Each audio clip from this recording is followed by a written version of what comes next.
Hey everybody, Tyler at Whole Property Management here, and the topic we're talking about today is new laws pertaining to lease renewals in Colorado.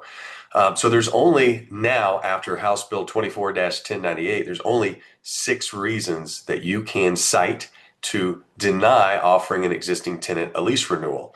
So you've probably heard about this where people are talking about how you have to offer lease renewals or you're being forced to offer lease renewals. Well, what this bill did, it just specified the exact reasons that would qualify you as a landlord to be able to refuse offering a renewal to a tenant. Here are those 6 reasons. So number one, you're planning to demolish or convert the rental property into another use. So you're maybe planning to convert it to a short-term rental, or you convert it to a commercial usage, or you're demolishing it to rebuild or whatever. Demolish or conversion is one of those. Number two, substantial repairs or renovations that are so substantial that the tenant can't live there while you do them. That's number two.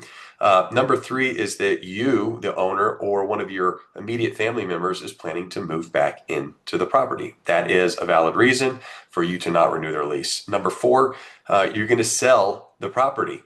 All right, so you're going to list it, and don't want to list it with it tenant occupied. That is a valid reason. Number five, the tenant refuses to sign a new lease with reasonable terms. What are reasonable terms? Dig into the bill language for a little bit more detail on that, or you can get a summary from somewhere like ChatGPT. But what you can't do is raise the rent so much that it violates another law, which is a maximum rent hike of 10% per year. So can't hike it 15% or 20% because you want them out of there. You can raise it, just not more than 10%. So if they refuse to sign a new lease with terms that are reasonable, then they're not going to be able to renew. And then the last reason is that the tenant has a history of non-payment of rent. So they're not paying their rent on time. There's repeated violations there.